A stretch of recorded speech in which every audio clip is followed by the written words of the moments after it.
Hey everyone, hey wellness crew, and welcome to today's live stream.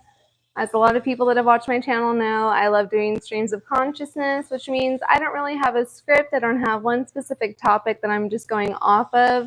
It is what I feel like is on my heart that I am feeling led to share today.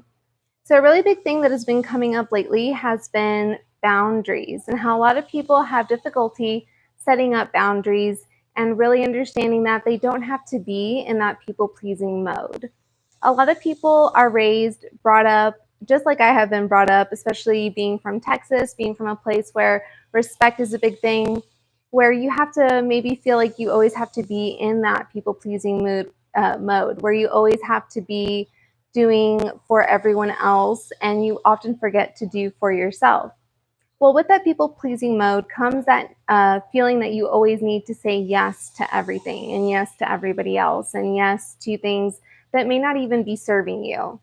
So learning how to say no, learning how to set your boundaries, learning how to not feel guilty when you're saying no, that comes with practice. That comes with actually doing it. That comes with saying no to things that are not serving you, things that don't feel right in your gut, in your heart, things that just don't feel right to you. Learning what doesn't feel right for you, learning what doesn't feel like is a good way to spend your time or your money or your energy. These are ways that you can kind of really learn how to set your boundaries and how to get into a position to not be wasting your time, your money, and your energy. So when we're setting boundaries, we're really wanting to come to a place of being able to respectfully set our boundaries. We still want to come from a place of respect, of course. We still want people to feel respected. We still want people to feel good when they're around us. Thank you so much for the like. We still want people to be, hey, Mac, how are you doing? We still want people to feel, good, but we also understand that we're not in control of how other people feel, right? How other people feel, their feelings, their emotions, that's in their locus of control. It's not in our, oh, that's awesome. I hope you're enjoying it. That's not in our locus of control, that's in their own locus of control. But what we can control is the way that we are. That's, I'm so glad to hear that. The only thing that we can really control is the way that we are going to be responding to people rather than reacting to people, right? So when we're setting our boundaries, we can just say, that's really not for me. If we're going to say no to something, and maybe initially we're not comfortable saying no, so maybe we can just phrase it a little bit differently. If this is something that's new for you, if this is something that you haven't really done before, if this is something that you find difficult, if you find it hard to say no to people, if you find it hard to really set up those boundaries, you can find other ways of wording it. You can say, this is something that I may not be able to do, or hey, this is something that I may not feel comfortable doing right now, or hey, this is something that just isn't right for me in this moment, or hey, this is something that I'm unable to make room for right now. Just finding little ways to tweak it. Now, you might find that people will have reactions to this. If you've been a people pleaser, if you've been someone that says yes to pretty much everything, people will definitely have a reaction to you not saying yes to everything anymore. People might even get angry with you. And that's something that you're going to also have to learn to contend with. It's okay for people to not always like you. It's okay for people to not always be happy with you.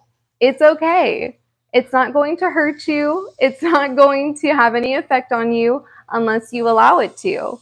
You have to take responsibility for how other people make you feel. No one makes you feel any kind of way, okay?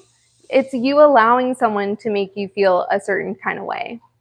And that's something that a lot of people don't like to, hi, hey Thaddeus. Yeah, and that's a really good point, Mac. So at work, this happens a lot. People will oftentimes think that, okay, and depending on your position, right? So you could be someone that has more of an authority position, or you could be someone that really doesn't have an authority position.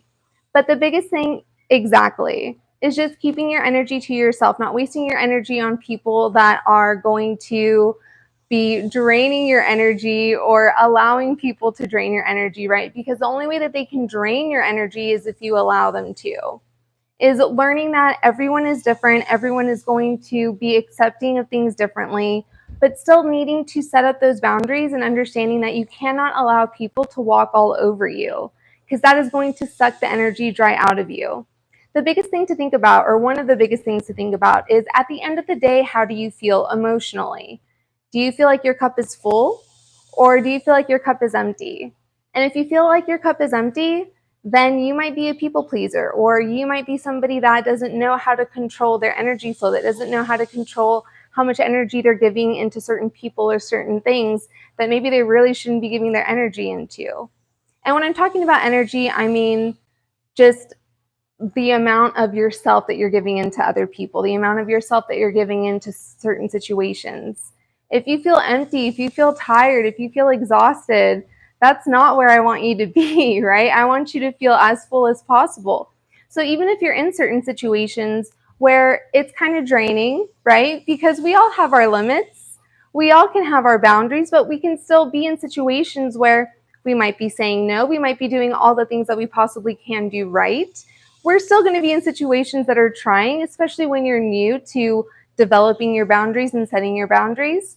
Then finding things to fill up your cup, finding things that are going to make you feel better, having your tools in your toolbox, whether it's doing little things like self-care, whether it's listening to music or doing something for yourself, engaging in a hobby that makes you feel better.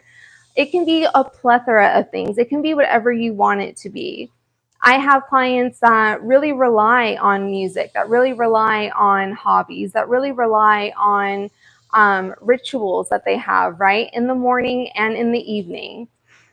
People that really practice the taking a pause, right? Because so often what we're doing is we're going constant speed all day long. We're not stepping back, taking a pause, analyzing our day, analyzing how we're feeling, analyzing what's going on in the moment for us.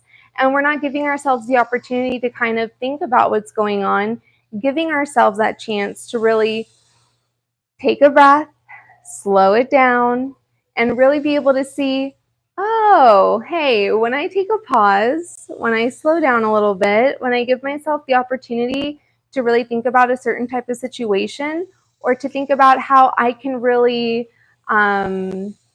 navigate a certain type of circumstance that I find myself in, when I give myself the opportunity to take a pause, even if it's just for a minute or two every hour, it really brings me a lot of clarity.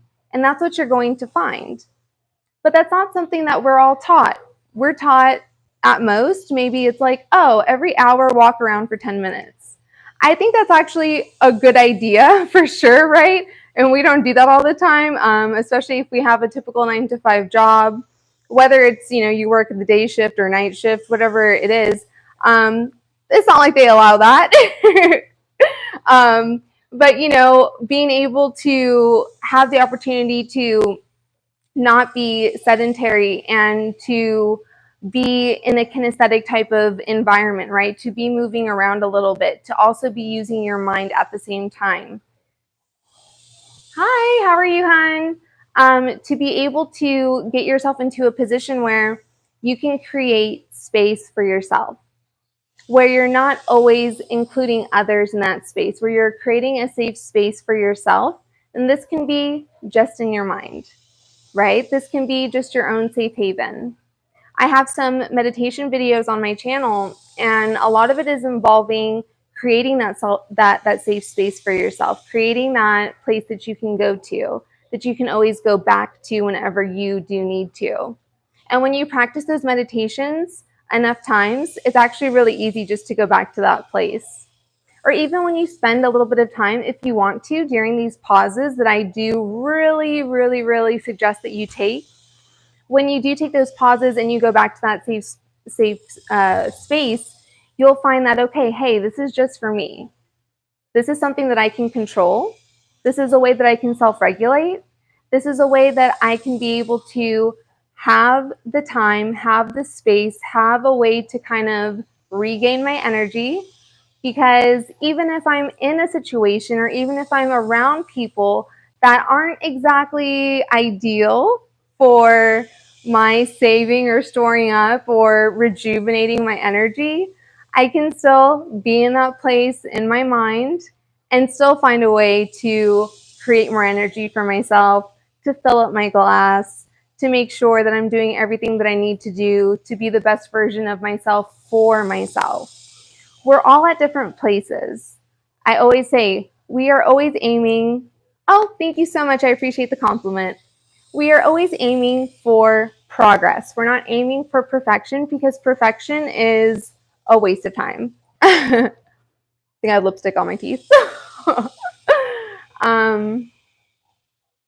Canada! Hey Stephanie! Oh my gosh, I love Canada so much. I have a friend from Canada who is awesome. He makes the best food. So, when we're finding ways to understand that it's all within our own control. Oh, you're very welcome. That it's all within our control. All of these situations that we find ourselves in, even though it may feel like it's out of our control, it is in our control how we react to it, how we respond to it. And that's one of the biggest things. There's this app called Triple Flame, and I highly suggest that you download it. What it does is it'll send you a reminder to take a pause, and it has intervals of 2 minutes, 5 minutes, and 10 minutes. And it's just a way to kind of relax, unwind, take a few minutes for yourself, and just take a pause to contemplate, take a pause to meditate, take a pause just to think for a little bit, just to get a little bit of freshness into your life, to get away from any kind of situation or people perhaps that are kind of bringing you down in the moment. We often don't know how to back away from those situations, or we often don't know how to set up that wall, set up that boundary.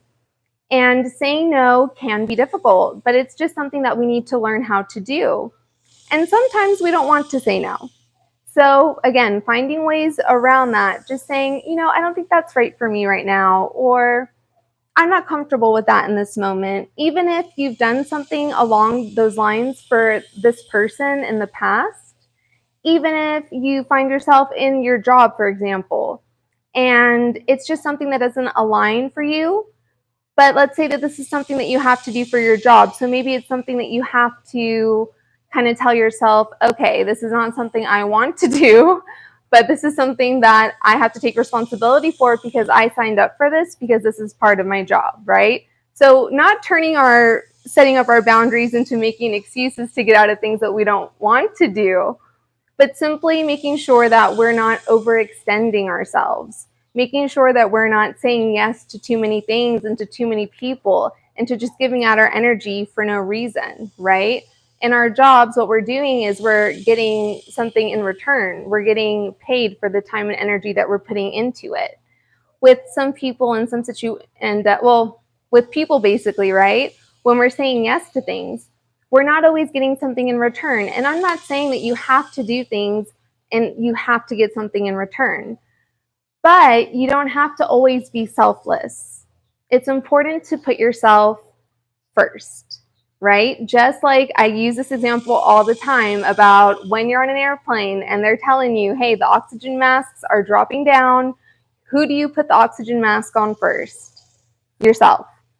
Then you put it on your child, or then you put it on the person next to you, or then you put it on a family member, or then you put it on a friend. But you have to take care of yourself first.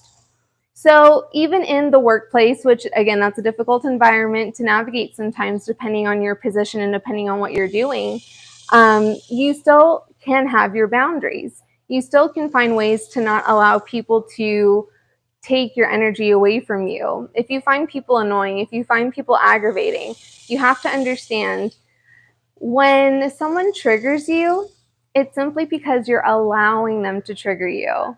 And that's something that a lot of people hate to hear from me. They're like, what do you mean? I'm like, it's not their fault. And I'm not saying it's your fault either, but what I'm saying is that this is something that you're allowing to happen. This is something that you yourself something has happened in your past, this is something that you identify with. This is something that's hitting close to home for you, and that's why it's triggering you. So it's not the other person's fault, it's your reaction to it. This is something you're reacting to for a reason. It's hitting close to home for you. So you want to take accountability for that.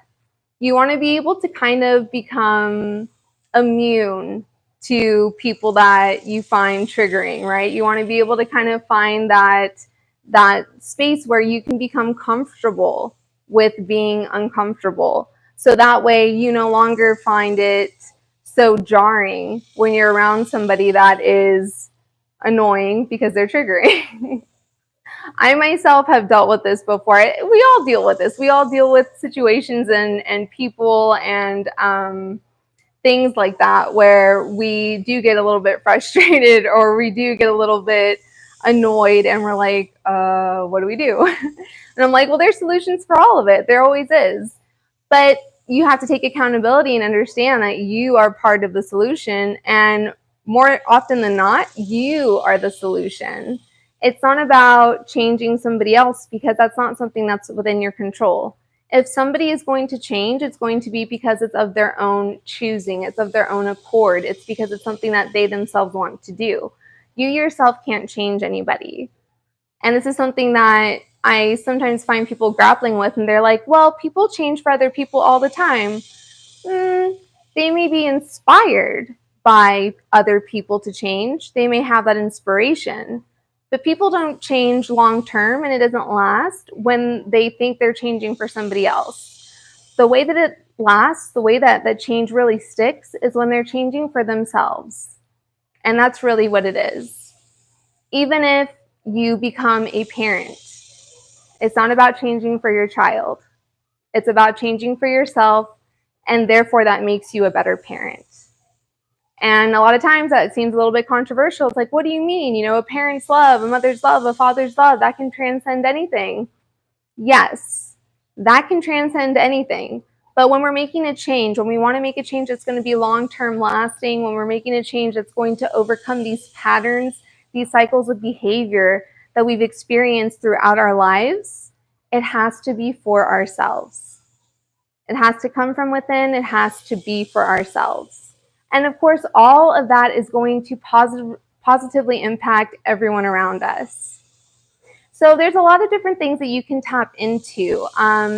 One of the things that I found really helpful that I just kind of found while I was on the internet, super random, but when I would do my meditation videos, I would kind of incorporate this. So EFT tapping, just doing this. I found that it was one of the quickest ways for me to self-regulate. Why exactly? I'm not sure why it worked for me. It's like for some people, ASMR works for them. Awesome. You know, it works for some people. For other people, it's like, what do you mean? Some people find it very woo-woo. But if you're wanting something quick that's just going to kind of calm you down, that's just going to kind of bring you into the present moment, bring you into right now, not be so past focused, not be so worried about the future and future focused. If you want to be right here, right now in the present moment, you can try EFT tapping. And if you don't want it to be super noticeable, you can kind of just do it underneath your forearm, just like this. You know, you can kind of just look like you're holding your arm. It doesn't have to be super obvious if you're in a public place. And that's what I like about EFT tapping. Now, ideally, it would be on your forehead, the bridge of your nose. But there's little ways that you can self-regulate. There's little ways that you can provide yourself with comfort. There's ways that you can find comfort, find a way to ground yourself, right? Find a way to just catch your breath, even if it's just breathing, even if it's simply just taking some time to focus in, hone in on your breath, and calm down just a little bit, not be in such a state of, you know, having these constant thoughts or feeling like you have to go at 100% all the time. That long term is unsustainable. Or even if you feel as though it is sustainable for you, what you're doing is you're pushing more and more of the real stuff that's going on into your subconscious, and it's leaking out in other ways. maybe in ways that you don't realize, but it could be in ways that is affecting the people around you, in ways that's affecting the people that you love and care about. And maybe you find yourself having difficulty in relationships. Maybe you find yourself having difficulty in the things that you want to do. Maybe you find yourself losing passion in things that you used to have passion for. Maybe you find yourself feeling as though it's getting harder and harder to keep on, going at 100 all the time. Maybe you're at the other end of the spectrum. Maybe you find it difficult to get out of bed a lot of the time.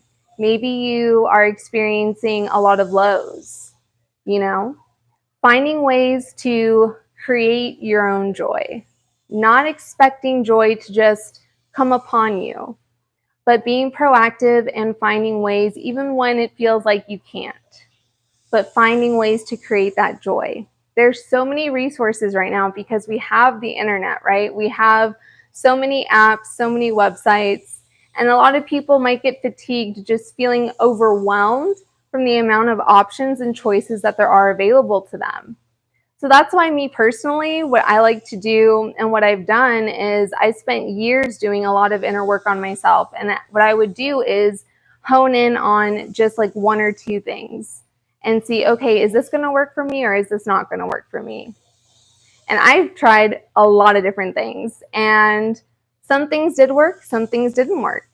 For a lot of people, there's this whole thing around journaling. as was discovered in a live stream. I think I did this yesterday or the day before. But a lot of people have an aversion to journaling. For me personally, how I made it work for me when I do journal, thank you so much for the like, I appreciate that.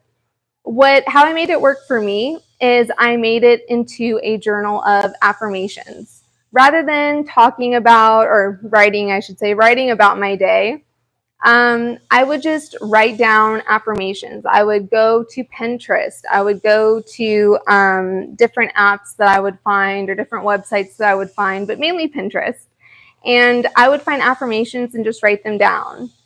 And not even so much that it had to do with my day, but just that it maybe helped me through that day, right? So having something that would start to show and maintain some consistency for me. Because a lot of us don't have habits that we have that are consistent. We have a bad habit of starting things. I feel like I have lipstick on my teeth. Let me see. I think I do. Or I don't. Maybe it's just the lighting. This is me being authentic. I'm just like, oh, there might be lipstick. Let me just, I can't tell. Sorry. So with journaling, it's different for everybody. With journaling, it's one of those things where some people can take it, some people can leave it. People are like, what is she doing with her teeth? I'm like, my lipstick really is super matte and it really sticks to things. So, and the lighting's a little bit too low. So apologies everyone if I'm constantly messing with my teeth this live stream. But for me, I just found that writing down affirmations was the most helpful way for me to be able to journal and to develop that consistency and to develop that habit. And it was a way for me to have it stick the longest. Now, the other thing too as well is with other habits and other things that are having things that are consistent for you is, are you engaging in exercise? Are you engaging in something, in some type of movement? Hi, Pat. Thank you so much. I appreciate your feedback. That means a lot to me. Thank you so much.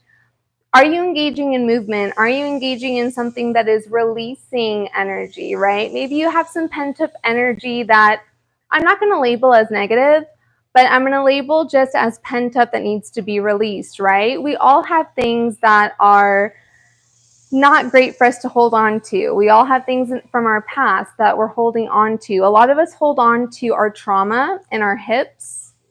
We have areas of tightness. We have areas of tension. And that may actually be stored up trauma, not just poor posture, not just an actual physiological thing, but it may actually be stored up, pent up, psychological stuff, right? And we don't really want to think about that. We really don't want to label it like that sometimes, but we've all gone through things. We've all gone through experiences that our body does keep a score of, that our body does, you know, remember and hold on to. Even when we're thinking about certain things, you'll find yourself, and this isn't even a conscious thing, but like how my hands just balled up into a fist. That wasn't a conscious thing, but it was like just mentioning the word trauma, mentioning the word tension, and how they're associated with each other. This is completely from the subconscious. This wasn't something that was intentional. It's just naturally what I did. So it's just something that's really interesting to me. So you can definitely release these kinds of things, these things that you've been holding on to that maybe you haven't even been thinking about in the forefront of your mind, but your subconscious has.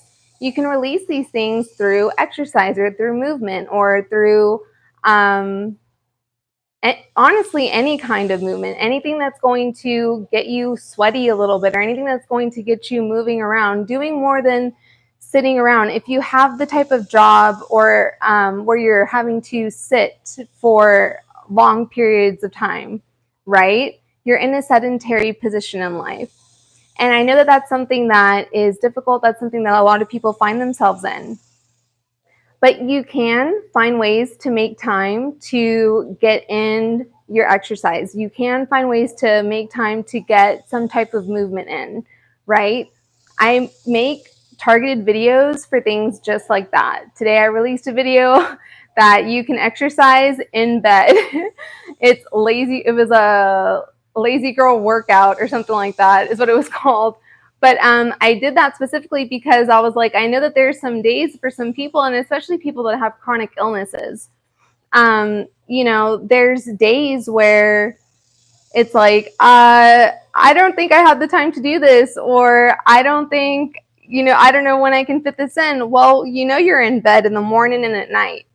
So, you know, you can fit it in during that time, right? Right when you wake up, before you go to sleep. There you go.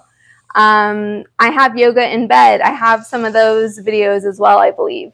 So I try to make content when I can that is going to allow you to be able to get movement in, that's going to allow you to be able to get some of that release, and that's going to allow you to release some of the tension, some of the tightness, some of those sticky areas, because a lot of times what it is we're holding on to trauma. We're holding on to things that we need to let go of. Now, it doesn't only require exercise, right? That's not the only way to release these things. There's some people, and this is going to be a little bit of a weird example, but there's some people that I've spoken with, because this has happened to me personally. When I was a CrossFit trainer, this is years ago, but when I was a CrossFit trainer, I went in for a deep tissue massage.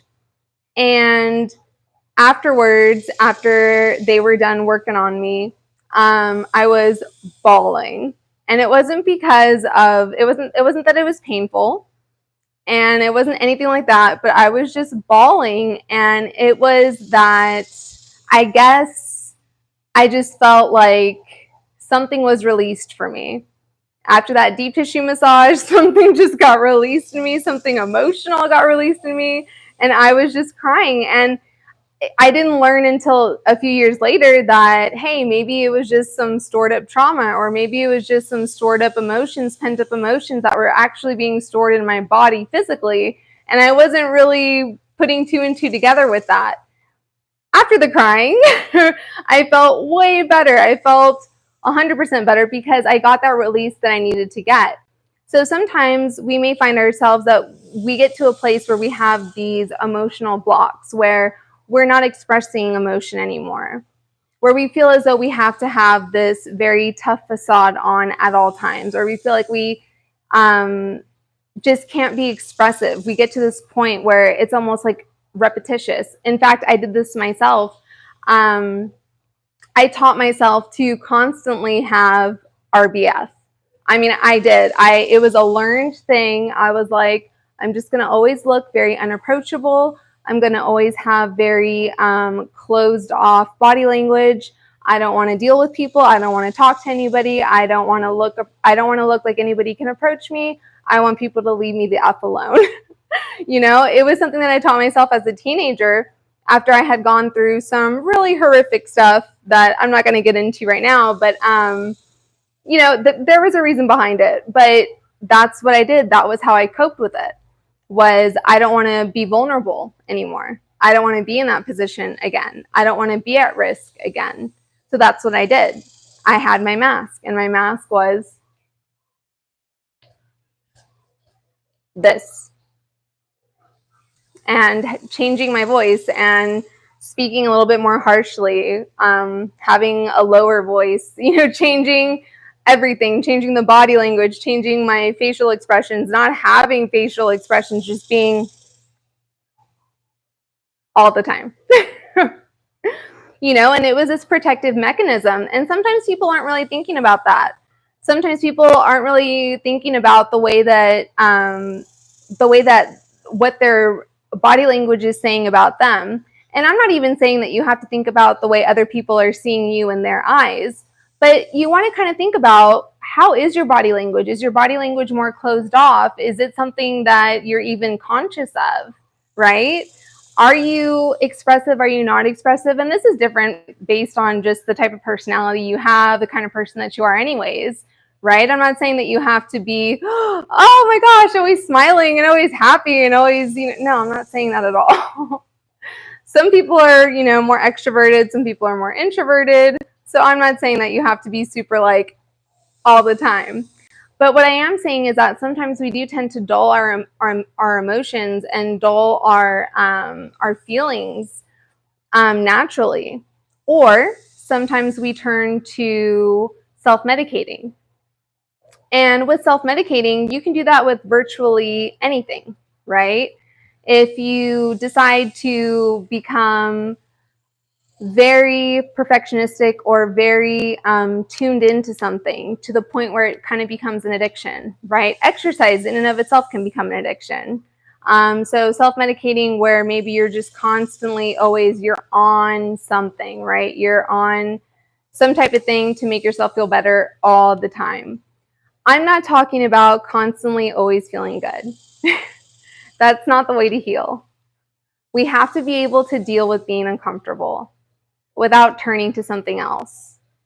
The typical self-medicating, obviously, is using substances, is using things like that. And to me, it's everything in moderation, right? Being well doesn't always mean that you can't imbibe certain things. It doesn't mean that you can't use certain things. That's not how I feel about it, at least, right? But what I am saying is that we oftentimes will turn to something and we can make anything a crutch. And if you want to keep that crutch, that's up to you. That's your choice. I myself have my own vices and my own things. But I definitely believe everything in moderation. Everything has its place, has its thing. But as long as we're not using something as a crutch all the time, as long as we allow ourselves to live in the uncomfortable when we need to, not always living, not always being uncomfortable, not always being, in that place of constant, fight or flight mode, but allowing ourselves to grow from that uncomfortable feeling, allowing ourselves to understand that whenever we're uncomfortable, it's an opportunity to learn. It's an opportunity to grow. It's an opportunity for us to learn something about ourselves, to learn something from adversity, to learn something from another person, maybe. To really give ourselves the opportunity to, when we're having a conversation with another person, to really stop and pause, right? And to really take the opportunity to listen, to actively listen, to not just wait for our turn to speak. To really think about what the other person is saying, and not about formulating what you want to say back, but just really think about what the other person is saying, and then that kind of be the end of it, right? Not thinking about, this is what I need to say because I need to, no, you don't need to respond immediately. It's okay for there to be a little bit of silence. It's perfectly okay for there to be a little bit of a pause. But engaging with that in conversation, right? Engaging in that. Of course, it's about sharing. Of course, it's about having a dialogue, having a back and forth. But that's how you can learn from another person, is really having that active listening. Being okay with there being pauses, being okay with there being silence. There's so oftentimes so many people that I talk to in my day-to-day life that tell me, what do you mean you're just doing XYZ and you don't have something on? I'm like, what do you mean? They're like, well, we always have to have sound on, or we always have to have something playing, or we always have to have something going on. We can't just have silence. And I thought about that and I was like, I used to be like that too. And I didn't really think of that as inner work. I didn't really think about that as something that was unique or something that I had to work on. How it was described to me by one person in particular was that it quiets their mind, right? Like they would feel like their mind would kind of get worked up a lot. And while I did used to have those kinds of feelings, and I, did always want to kind of quiet my mind, and I did definitely used to engage in a lot of self-medicating. I mean, back in the day, it was a lot of self-medicating because it was like constant just negative thought patterns and negative self-talk and having no self-esteem and not believing anybody when they would give me a compliment, being unable to take a compliment, thinking that I was the worst at everything when I wasn't the worst at stuff, when I was actually okay, but I just couldn't see the things that I was doing and the actions that I was able to do and the things that I was creating. I couldn't see them accurately. And that's a lot of people's issue, is they just can't see themselves accurately. They can't see what they're doing accurately. It's a perception problem. Kind of akin to body dysmorphia, right? Like we can't see ourselves accurately sometimes. We are always going to be our own worst critic. It's true. It's true for a lot of us. A lot of people will look at other people, and I'm not just talking about Instagram and social media and all that kind of stuff, but I mean, people will look at other people in their real lives and they'll think they have the most perfect life, or they seem so this, or they seem so that, they seem so, put together, or they seem so whatever. And I'm like, for a lot of people, that's a cultivated thing. That's a practice thing, just like I was talking about earlier. It was cultivated in me. It was ingrained in me by myself for years to have that RBF, to be unapproachable, because I was trying to cope with trauma that had occurred to me as a teenager that I did not want to happen again. And I thought being closed off, that was the only way to keep myself safe. I thought not being vulnerable, that was the only way to keep myself safe. I didn't feel safe around people. I didn't feel comfortable around people. When you go through certain types of trauma, it's really hard to come back from. But you can come back from it. It's possible. Everything is possible to come back from. Everything is possible to live through. And I can say this because I've been in a lot of really dark places, but I've come back from them. Granted, I've been gifted with very supportive people in my life. I've been gifted with very loving people in my life that have really been there for me. And not everybody has that. And I can fully acknowledge that 100%. But that's why I love to be on here, because I know that people do need that support, and people do need someone that can be that listening ear, or someone that they can just listen to, that can give them that encouragement that they need, and they can maybe hear what they need to hear in that moment. I never know who's watching my live streams. I never know who's listening in. I never know, right? Because some people are, hey, that is, thank you. Because sometimes people are too afraid to, comment in the live chat, or, people never know when I'm on, because I never schedule my live streams. I only live stream when I feel like I'm compelled to do it, or when I feel like my higher power is leading me to do it. So, I don't know, but whenever I feel led to, I do, because it always does tend to lead to somebody hearing what they need to hear. Thank you so much for the like. I appreciate that. So, it's great to have a support system. It's, yes, a lot more difficult when you don't have that support system. but you can create it. You can find it.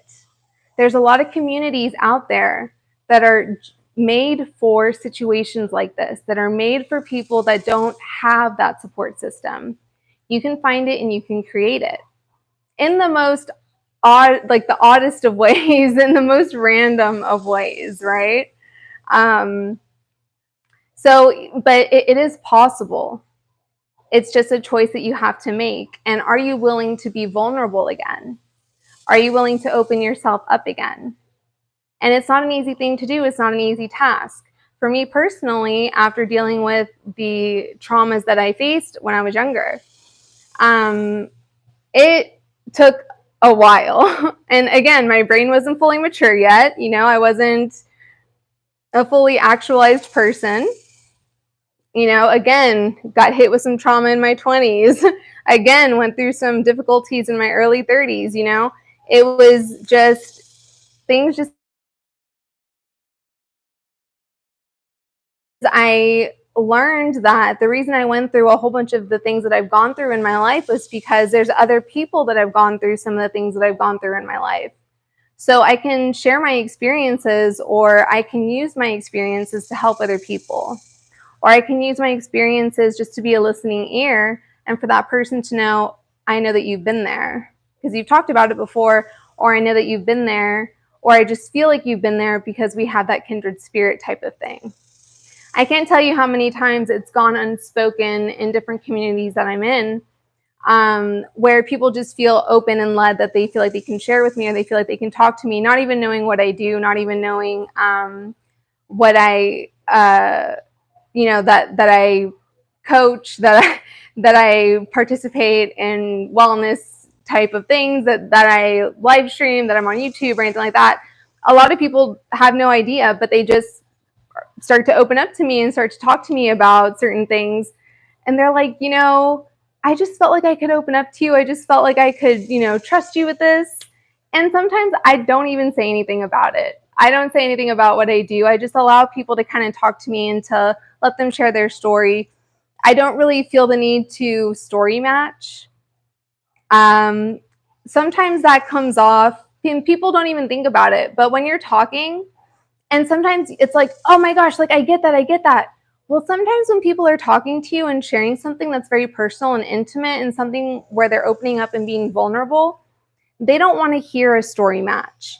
They don't want to hear oh, you're right, I've been there, or I know exactly how you feel. Sometimes people don't really want to hear that. They just want someone to listen.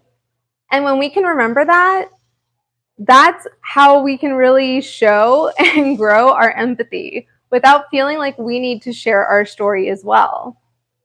When we can just kind of be able to be there for a person, even if it's for a stranger, if it's for a loved one, if it's something that we feel like is worthy of our energy, worthy of our time, then yes, by all means, be there for somebody. Be selfless when you can. It is rewarding. It is something that is a wonderful journey. It is something that I do encourage. But I also will always tell you, you need to take care of yourself first. You need to make sure that you're okay first. You can't be taking care of other people and helping other people when you're not okay.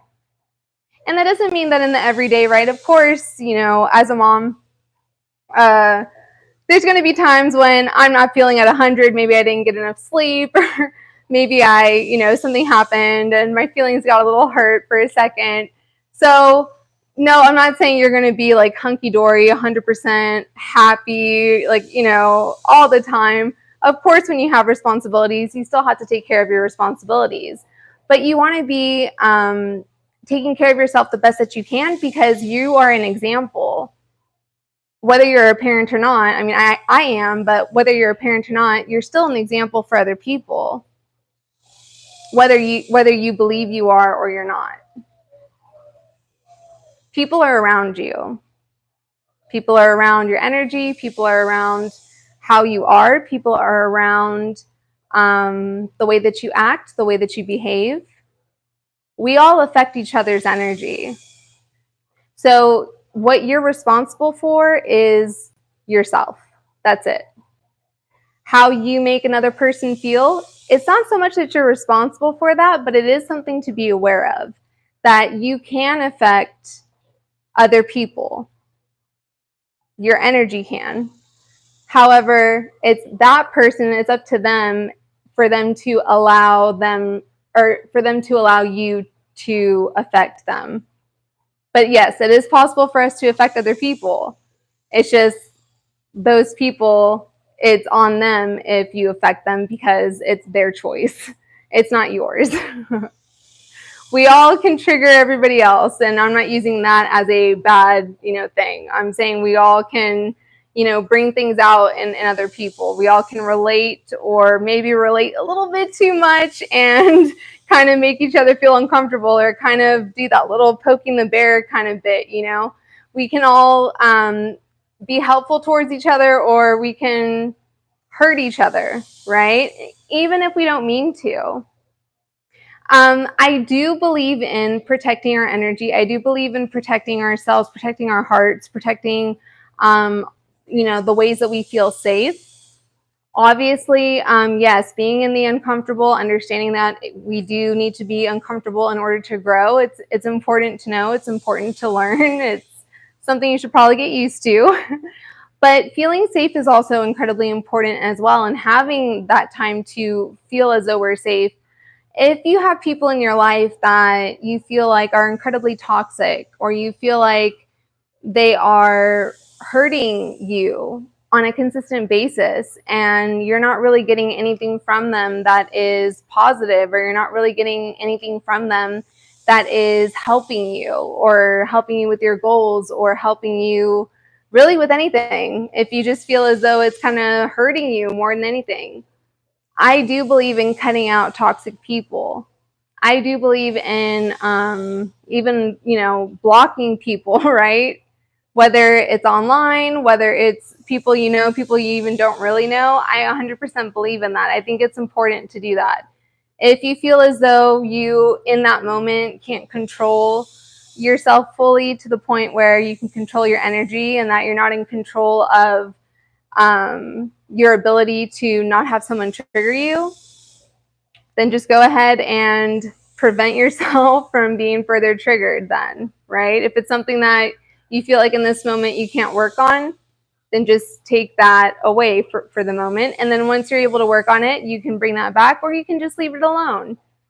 Because really, when you think about it, a lot of things can be toxic. There's a lot of toxic things in our world, like truly toxic, and also emotionally toxic, and physically toxic, and all of that. But staying well means we do live in a toxic environment. We all do.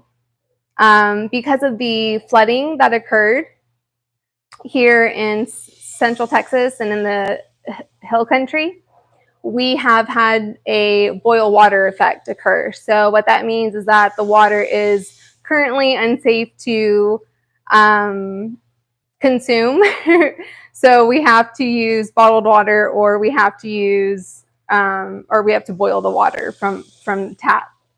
So that's an example of like a physical toxicity, right? Of something that's toxic physically. Something that's toxic emotionally, right, is someone that is hurting you emotionally, or how I really should say it is someone that you're allowing to hurt you emotionally, because really you're the one that's in charge. You're the one that's driving the car. We're giving our power up when we're saying that somebody is making us feel or making us do something. That's putting us in a victim mindset and a victim mentality.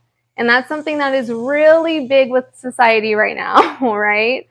Where we want to be victims, where we want to, it's not to play the woe is me card, and it's not even really so much to play the victim card, but it's just this habit that people got into of being a victim, of using victim language, and not understanding that the language that we're using, the way that we speak, the way that we write, the way that we communicate, all of that is going to our subconscious, and that's affecting us. That's affecting our bodies. It's affecting the way that we think. It's affecting the way that we see ourselves. It's affecting the way that we see the world. It's affecting our perception. And it's not even something that we really caring about or paying attention to. Our language is so important. Thank you so much, Pat. I really appreciate that feedback. That's very kind of you to say. Thank you. But our language, the way that we're speaking to ourselves, right? Our self-talk, that's important as well. But the way that we're communicating with others, can we communicate clearly? Can we communicate concisely? For me personally, I'm a talker, I'm a gabber.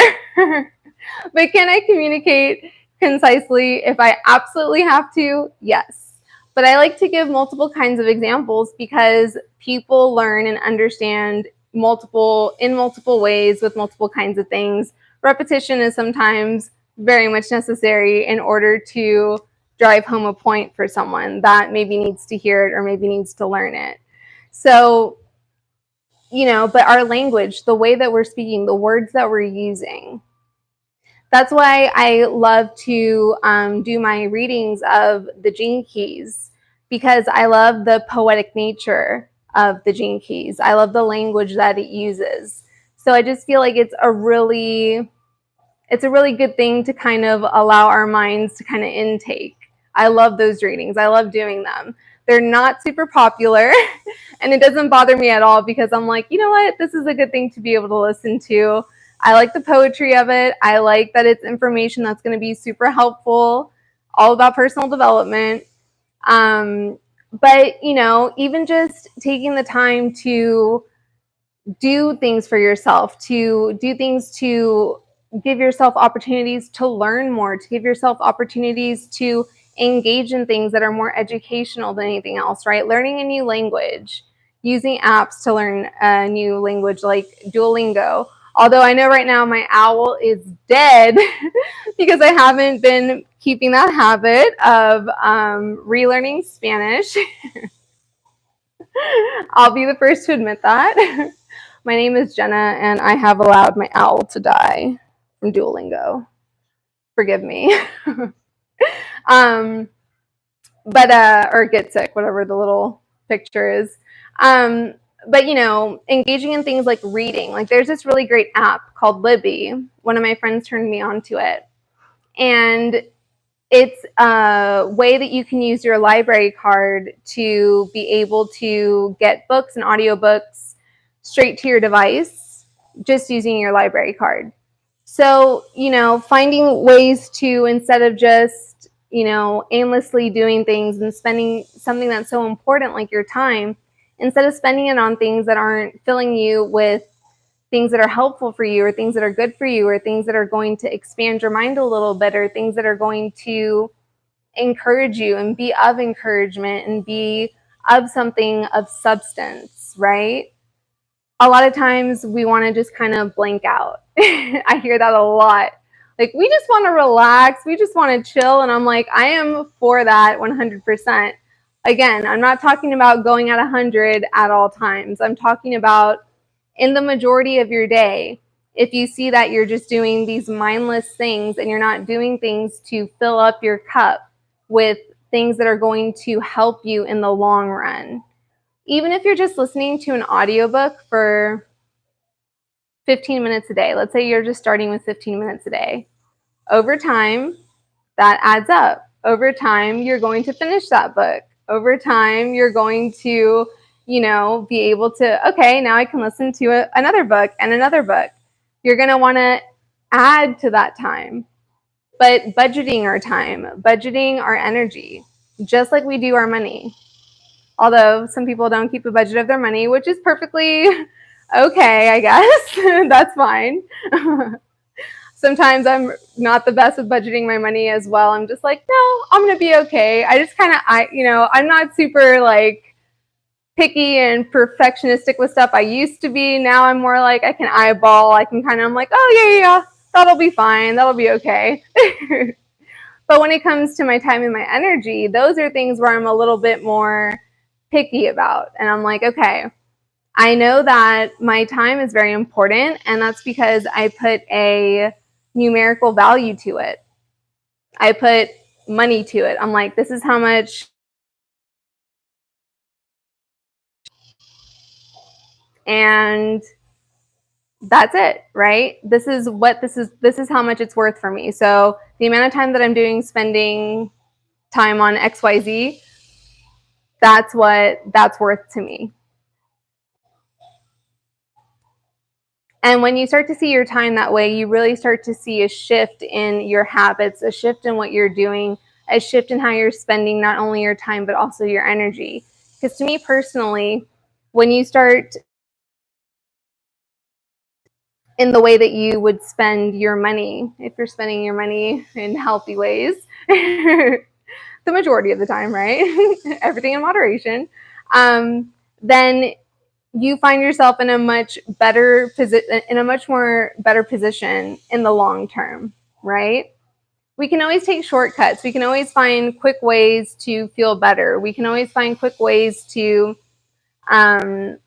be more well. And there's nothing wrong with finding quick ways and quick fixes. Just understand that when I'm talking about quick fixes, I'm talking about quick fixes that really, that's more like short fixes, right? Things that aren't going to take a long time, but that are going to be effective, but they're going to be things that you're going to want to make a habit of in order for them to work more effectively, right? Or they're going to be things that you're going to start with for a short time, and then you're going to build up to longer periods of time. So it's not so much about these super short and quick fixes and things that are going to just automatically fix you. These are things that you're going to be working on, but things that you don't have to spend a whole bunch of time working on initially. It's taking baby steps. It's doing the little things. It's working on things progressively. It's working on things in the way that works best for you, because everybody learns and everybody experiences things differently, and everyone learns in different ways and experiences things in different ways, and things work best for people in a lot of different ways. My life experience has taught me that. Coaching has taught me that. It's really easy to have an excuse for things. So what I feel like my job is to have a rebuttal for as many excuses as possible, to find solutions for as many rebuttals as I will get back as I possibly can have, right? To be like, okay, here you go. Here are all the things that you can do. Oh, is that too long? Okay, let me make this shorter for you. Okay. Oh, this is not long enough? Okay, let me make this more medium size. Let me tailor this for you. Just so that way there's something that really is available for everybody.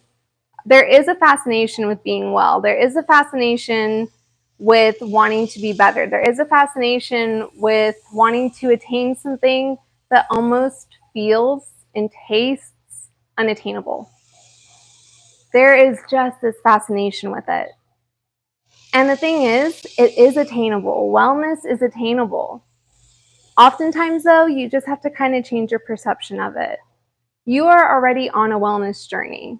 If you're here with me right now, you're clearly curious. You're clearly already like, okay, well, what do you mean when you're talking about a cult of wellness?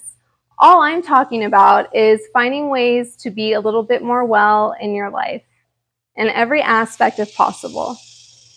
So, and I mean everything.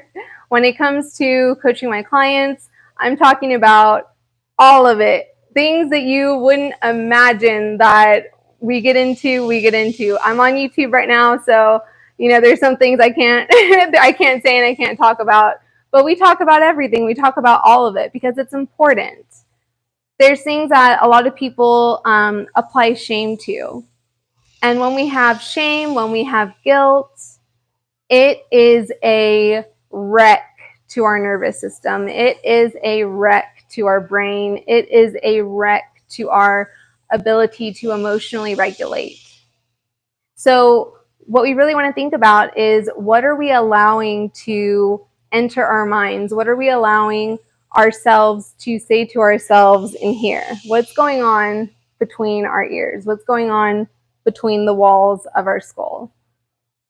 What's going on in our environment? What type of environment are we surrounding ourselves with? Are we paying attention? And I really hope that you are.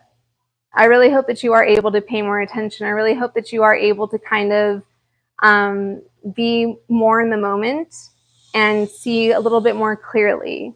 when you can. And I really hope that you're able to see that it is possible to be a little bit more well every single day. But you definitely never have to be perfect, because perfect is subjective. It's different for everybody. And you don't have to be like anybody else. It's all just about being your most authentic self.